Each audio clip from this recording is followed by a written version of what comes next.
Alright, so first thing I always do is sharpen my knife. When you cut meat, you want a sharp knife.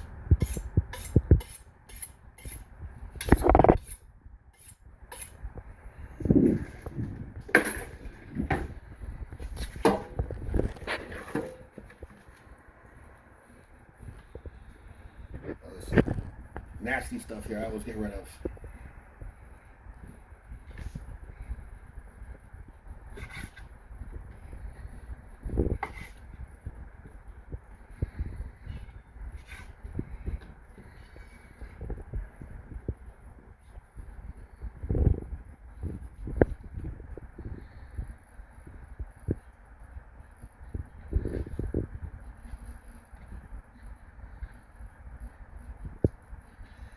This chicken is very sticky.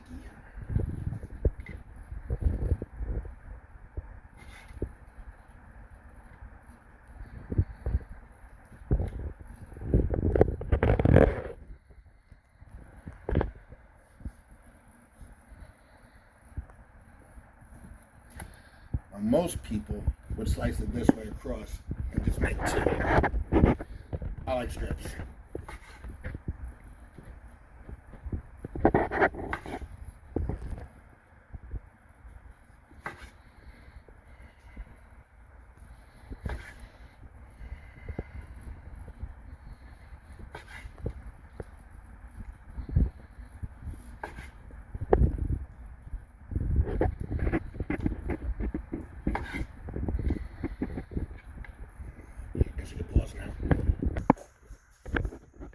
Next step is, you can do whatever you want, flour, cornmeal, panko, or just breadcrumbs. I mix flour and breadcrumbs. That's the way I like it. So mix some flour.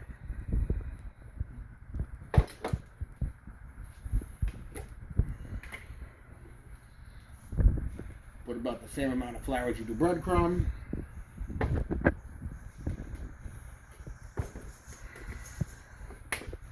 I like adding the flour because it makes it stick.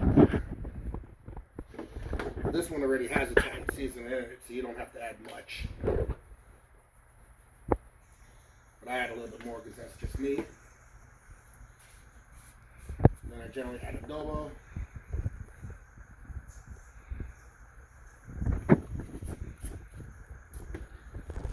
This is a Sazon blend.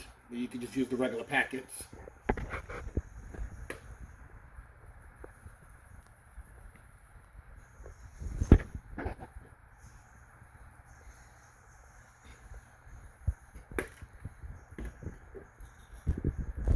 I like black pepper.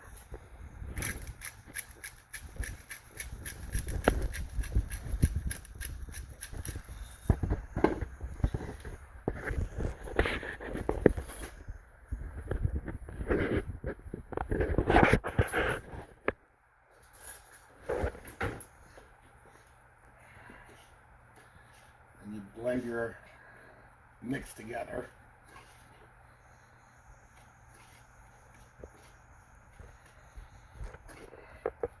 And the amount of flour or breadcrumb you use is dependent on how much chicken you're going to make. I'm making 12 little strips, so I use this much. If you're making more, add more. If you're making less, add less.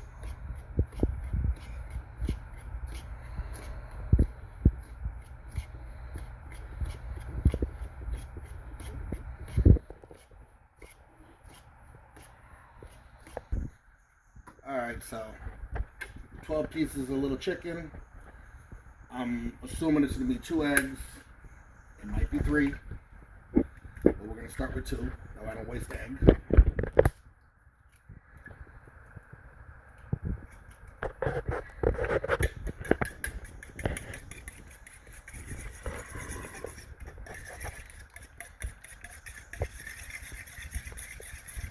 And some people would add milk or cream to this. It ain't really necessary. But depending on who's cooking it, some do, some don't.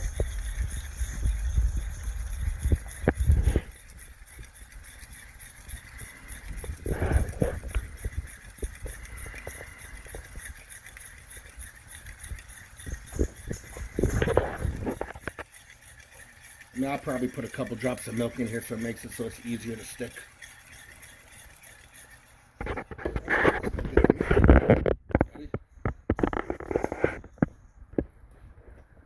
Alright, so just a few drops of milk.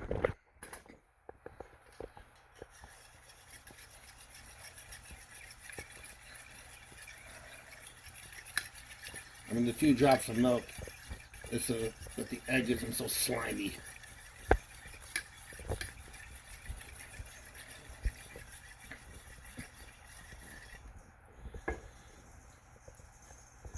And then we stop here and go to the next thing.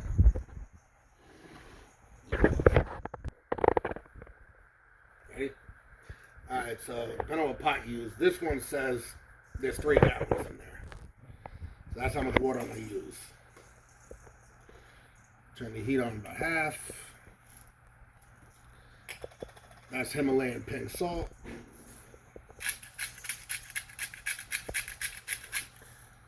The salt in the water makes the pasta taste better. And Dorian says it makes it so the noodles don't stick. So, I guess you got both of those things.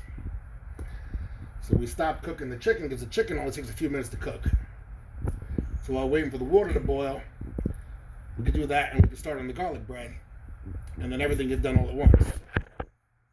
Alright, we're back. Alright, so I cut the aluminum foil. It's about 2 or 3 inches longer than the bread. If your butter is soft enough, you don't have to microwave it, but I like microwaving it because then you get more butter. I'll throw that in there for 30 seconds so it's not completely melted, but it's mostly melted.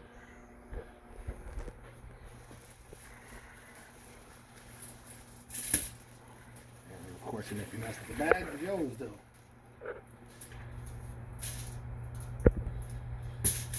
This side looks more intact.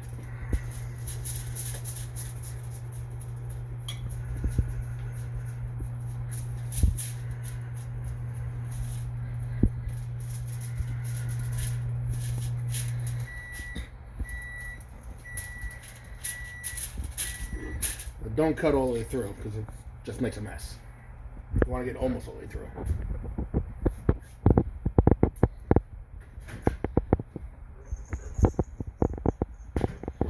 Get our butter back.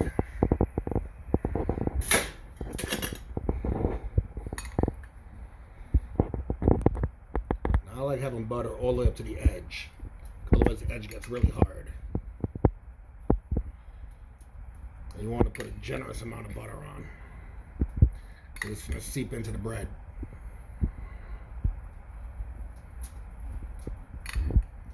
definitely didn't microwave enough butter.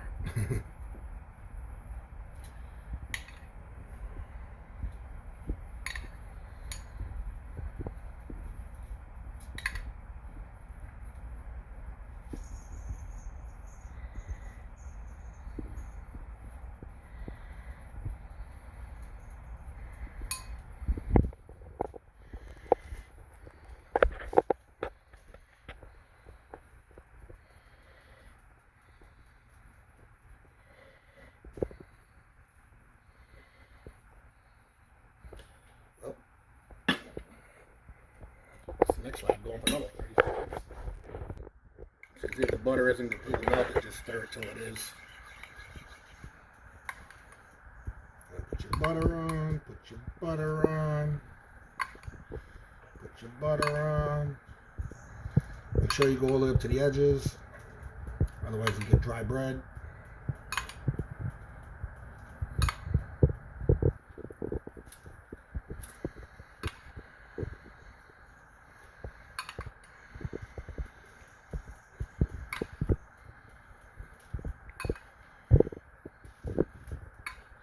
Spills a little bit of butter, so you're supposed to be a little more careful than that. Whatever. I mean, the amount of butter depends on how much you like butter. So, all depending on what you want. You don't have to put as much as I do, or you can put more, depending on what you want.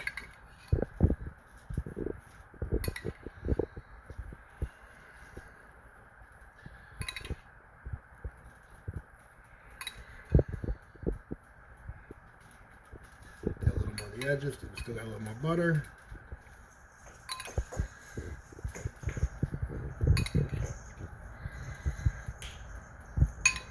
And since there's still leftover butter, whatever.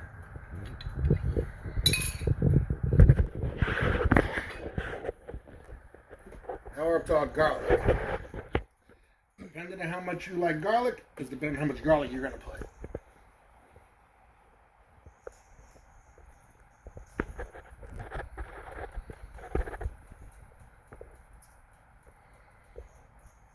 And I tend to put a lot because, well, I like garlic. Yeah.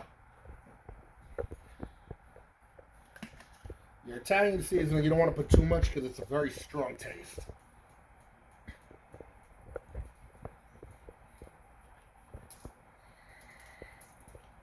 So that's about enough.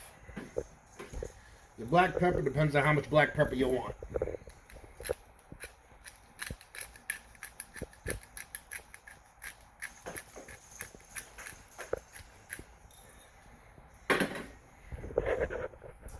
Now we're up to this cheese, which always sticks because it's not coated with all that flour like I told you. So you really can't pour it out because it sticks together. So you just sprinkle it on.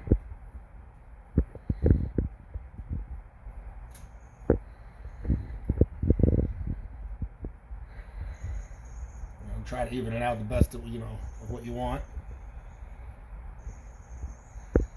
And the same thing with this, depending on how much you like the taste of it, just depending on how much you want to put in there.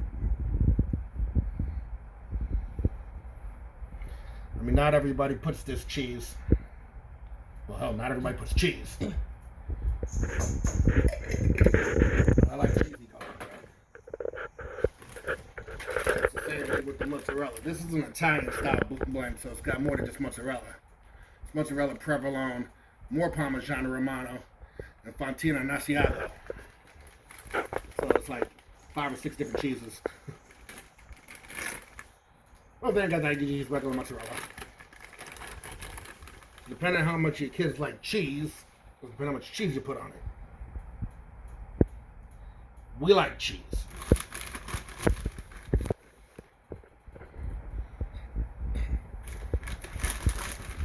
I mean, you could even do this and put tomato sauce on it and make it into your own little pizza, breaded pizzas.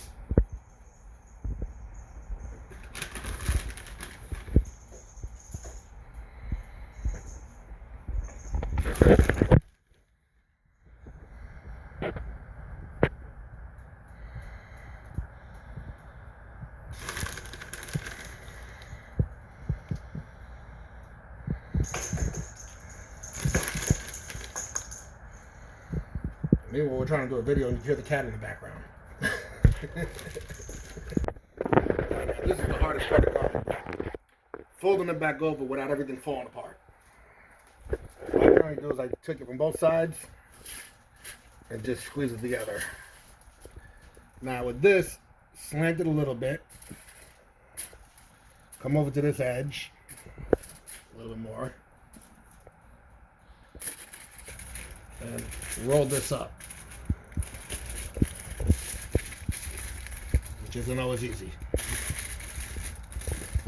And you take it here, you hold it tight, and you do it on the angle. That way it doesn't have an aluminum foil gap.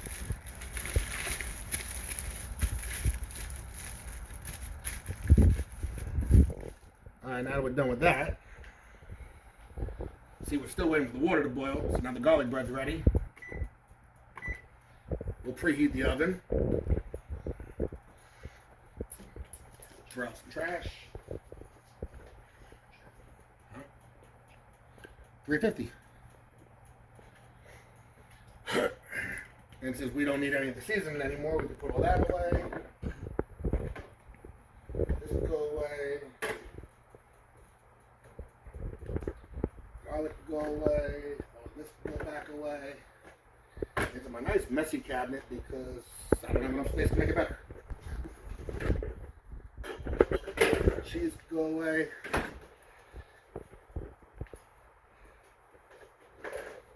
Now we need a prep plate.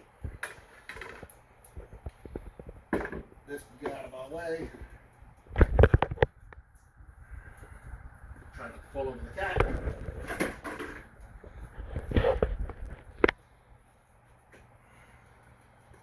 Still recording? Mm-hmm.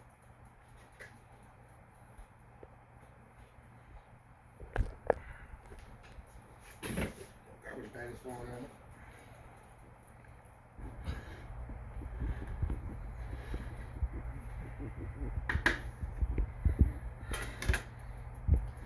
Ready? Okay. So now we got our chicken, our egg, our breadcrumb / flour / seasoning mix. Take the chicken. I don't know if you can see me because I'm trying not to step on the cat. Get it coated. Dip it. This is where your hands are going to get very dirty. Flip it over, flip it over, flip it over. Now, some people would stop here with the one coating. Other people coat it twice, so it depends on your preference. If you coat it twice, it gives you a very thick breadcrumb. Like, what's it? It's called that Cajun stuff from Popeyes, the strips. That's what it is, right? Where they have the extra breadcrumb. I don't know, man. Well, one of them fast food places has the extra thick breadcrumb on the chicken strips. To do that, you coat it twice. So it depends if you like that or not.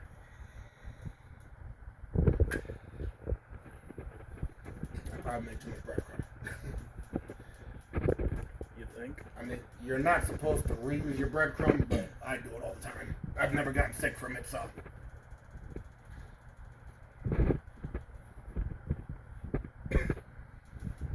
You can let it drip off, or you don't have to let it drip off, but if you don't let it drip, it makes a mess out of your breadcrumb.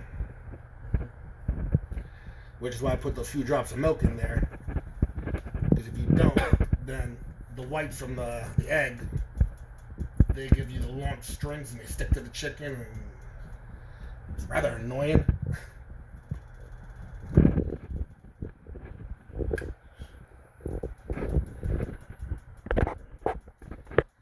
Yeah, I got 12 pieces of this. I guess we'll just pause. Now, okay, once you're done breading it, this is kind of what happens to your hands. So you might have to clean your hands.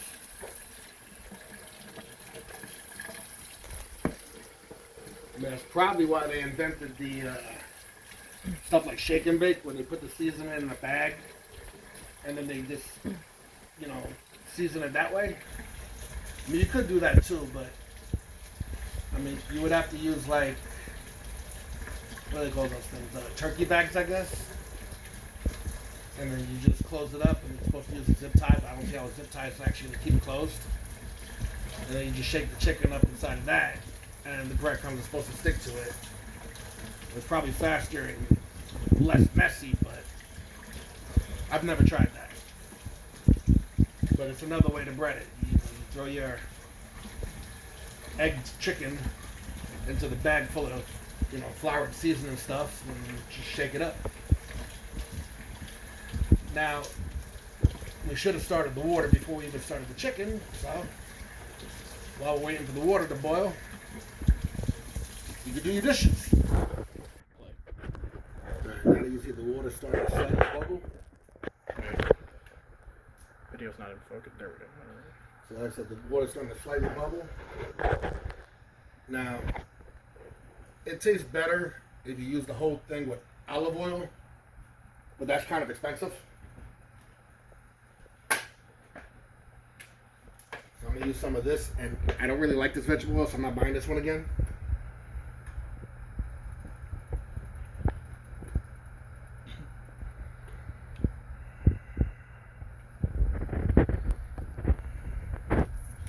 Alright, so it's really not that full. You only really got to fill it up about half the thickness of whatever you're frying. Now, when you turn the heat on to fry, whatever you usually fry at the temperature, put it about 20 to 25% less heat than you normally fry on, because you'll burn the breadcrumb before you actually cook all of the chicken. Now this time, Only it's gonna take about 2 minutes for the oil to heat up. The water's just starting to boil. We've got the oven preheated to 350. You can just check the time if you want. This one has a timer, which I think I've only ever used once, but we'll see if I can figure out how to use it.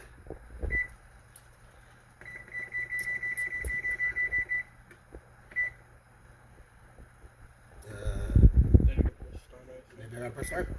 Okay. Yeah, I gotta press start. Okay. The garlic bread roughly takes about 15 minutes to cook. I usually put it on the top so it doesn't get completely burned. And yeah, just wait your 15 minutes and you're good. Now I'm still waiting for the oil to heat up a little bit. I still have the bag it came in. I mean, they do have bags you can get for the bread, but I don't really know where to get them. Now you add your pasta. Now, I usually shake it out so the little pieces like that fall out. See, another little one there. Most people like their pasta the full length.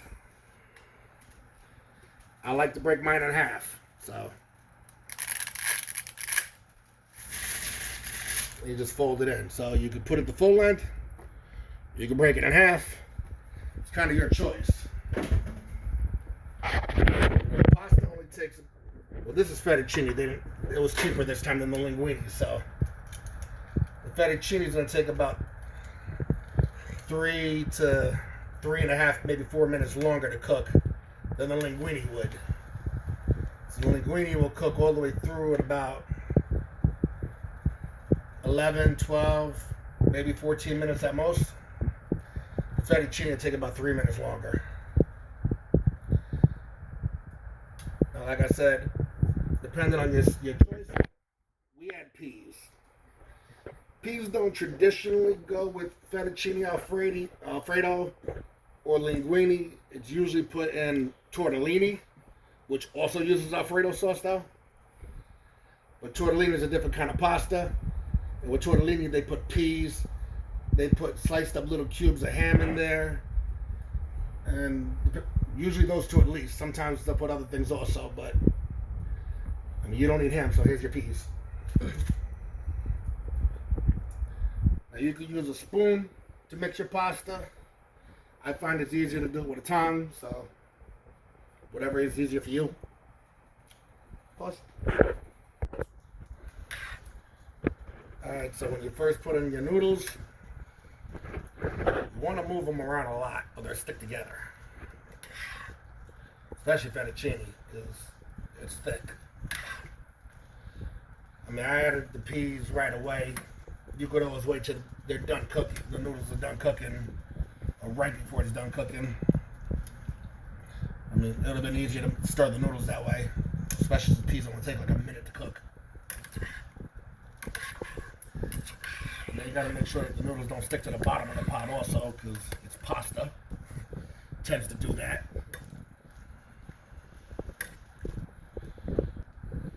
And if you wanted to cook faster, you could put the lid on.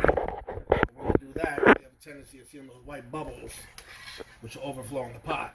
So you just gotta be careful if you do that. So we're stirring that up. Now you're probably supposed to use more than one tongue, but I only have one. Now we're over here with the chicken. I guess the oil isn't completely boiling yet, but it will. Ain't really that serious. There's a little stranded pieces that were, savable. Oops, knocked off some of the breadcrumb there. I mean, it's better if the oil's completely boiling before you start this, but I guess it wasn't boiling all the way yet.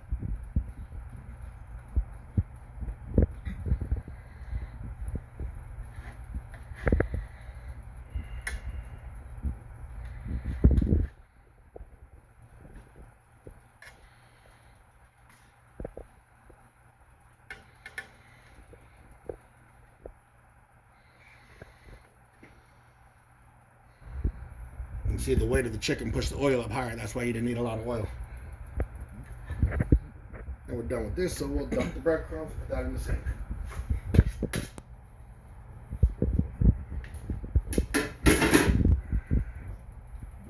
Rinse that off. So now that we've got the pasta going, the chicken going, and the bread in the oven, now you just stand here for about 15 minutes. Make sure that the pasta don't stick. Once you see that the bottom of the chicken is darker than the top, you know you can flip it over and do the other side and just cook them just golden brown. While you're doing that, make sure the pasta don't stick. In about 15 minutes, the entire meal will be done. Now you see how the chicken started, you see how it's cooked on the side. Of course, the ones in the middle are always going to cook faster. So you can move them around if you want. I try to rearrange them in the pan. I definitely put too much oil.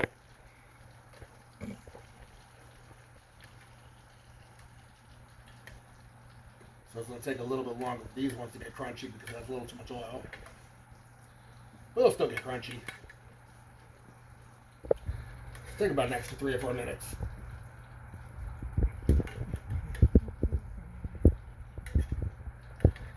And when I cook meat, I always do both sides twice. You don't have to. That's just the way I cook. So everything doesn't cook, fully on one side, all at once. Cook it, flip it, cook it, then flip it again so you get it to your crunchiness, and then flip it again on the other side to get it to the crunchiness you want. But that's how I cook. Now that we've done that, you check your pasta again. As I usually takes about 10 to 15 minutes. And the pasta's already getting soft. But with pasta, I like to cook it so you can see where it's slightly see-through. Right now, I see about 5 to 6 more minutes and it'll be almost see-through. It's not completely see-through, but see-through enough. Because I want this chicken to cook a little faster, I'm going to turn the heat back up to half like I, would normally do with frying things. Because the first half definitely cooked it all the way through now. And now we just wait another 5 or 6 minutes. Alright, so our oven just beat. We're going to go check the bread.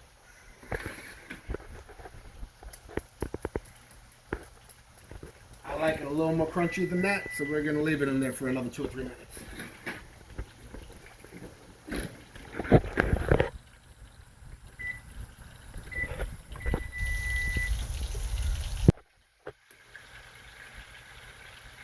Recording? Alright, so now if you see how the pasta, you can see it's kind of like slightly see-through. Once the pasta's done, turn this off. Lid, or if you don't have one of these, use a strainer.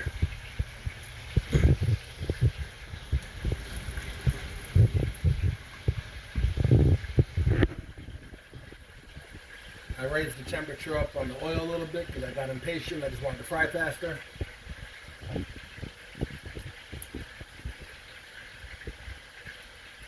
You want to get as much water out as possible.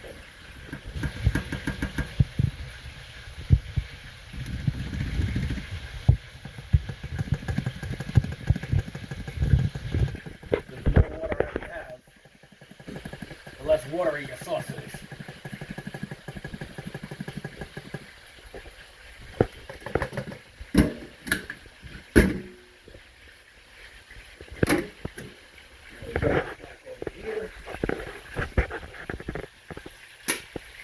Top to the bottom.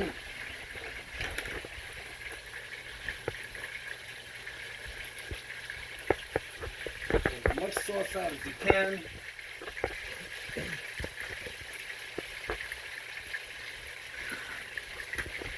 Top back.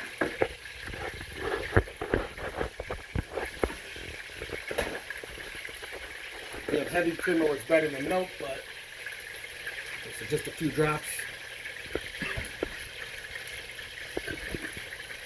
Put your lid back on. Shake it up. That's your leftover sauce.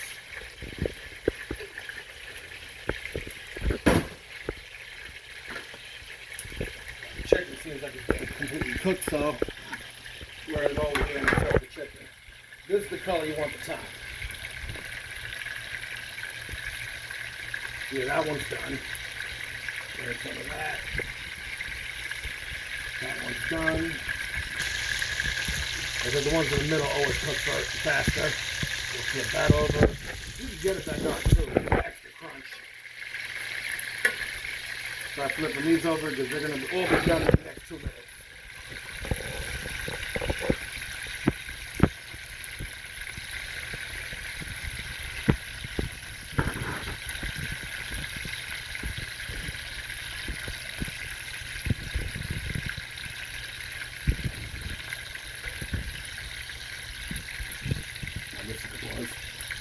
Alright, well now that we're done with the chicken, we'll get back to the pasta since it's only going to take about another minute or so to get the pasta done. First we'll add the Italian seasoning. I said you don't want to add too much. Just a little bit of flavor. The black pepper, not too much.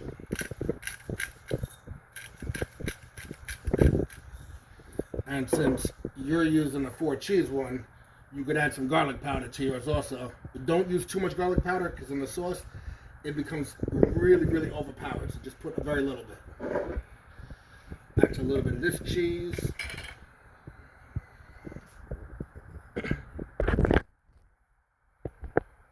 About that much.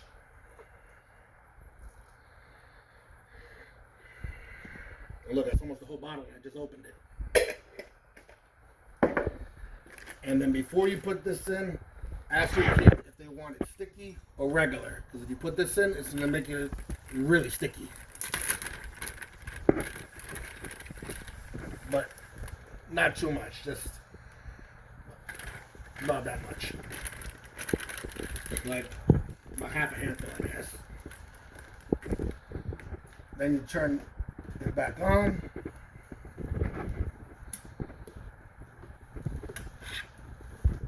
Mix it all up.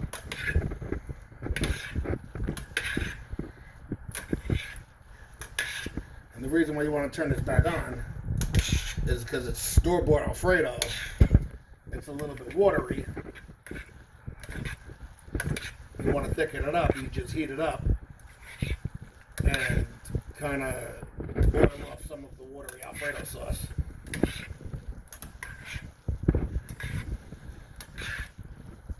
If you look really closely, that little bit of cheese I put in there starting to make little stretchy lines in it.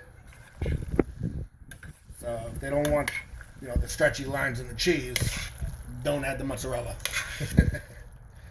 It also makes it so that when you add the mozzarella, if you put it away for leftovers, it could lump up sometimes also and make it really hard to reheat. So it's up to you if you want to do that. Like I said, when you do this with leftovers with the mozzarella in it, that clumpiness is kind of aggravating.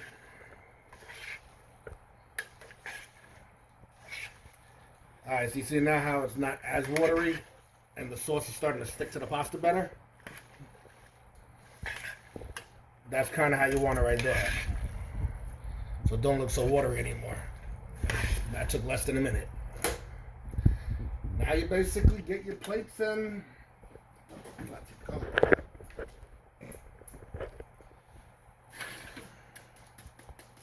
Yeah, it's about the right hardness.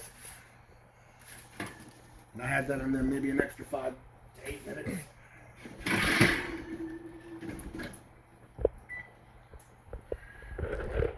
Now the issue with garlic bread is when you unwrap it, it makes a god-awful mess. So do it somewhere where you can clean easily. And the foil is a little bit hot, but it depends on your tolerance to heat. And it's not ridiculously hot for me.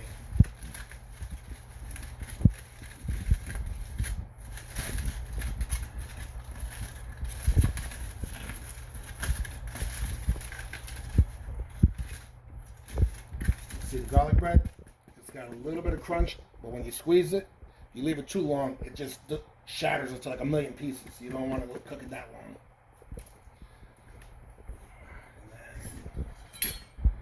I actually have a bread knife. Not everybody does. Depending on how big of a piece you want. Most people would slice it into slices about this big, like an inch apart. My kids are kind of greedy; they just want giant pieces.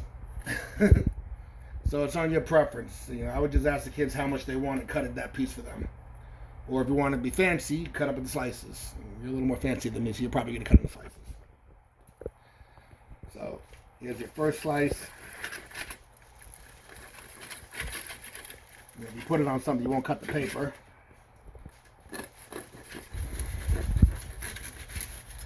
Like I've always wanted to put it back on the cutting board and make my life easier.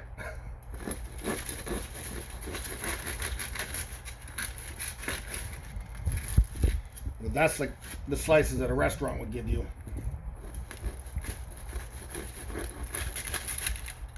You can slice something like that. If you want, you get marinara sauce. You could dip it in there, or you can just eat it plain.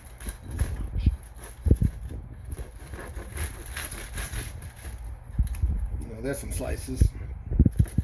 And the way this chicken is breaded, it's the same way for if you're doing like chicken parmesan sandwiches, which is you get like a hero bread.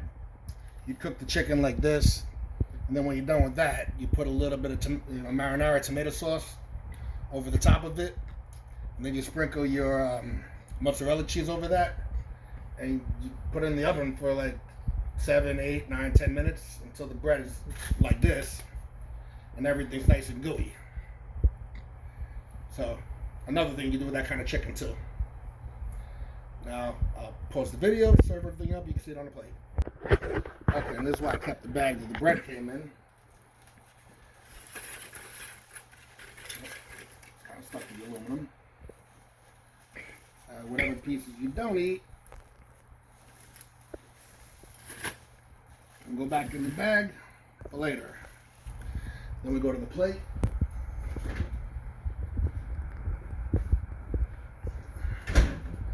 There's our presentation. We've got some, see it's got all the cheese up in the middle. It's got the garlic and the butter right there. You can see it. And then if you take it right when it comes out the oven, it's kind of a little stretchy, but I ain't do all that. Got your Alfredo, got your chicken, which I cut up into pieces. I mean, just depends on how you want to do it. And voila, that's the whole meal.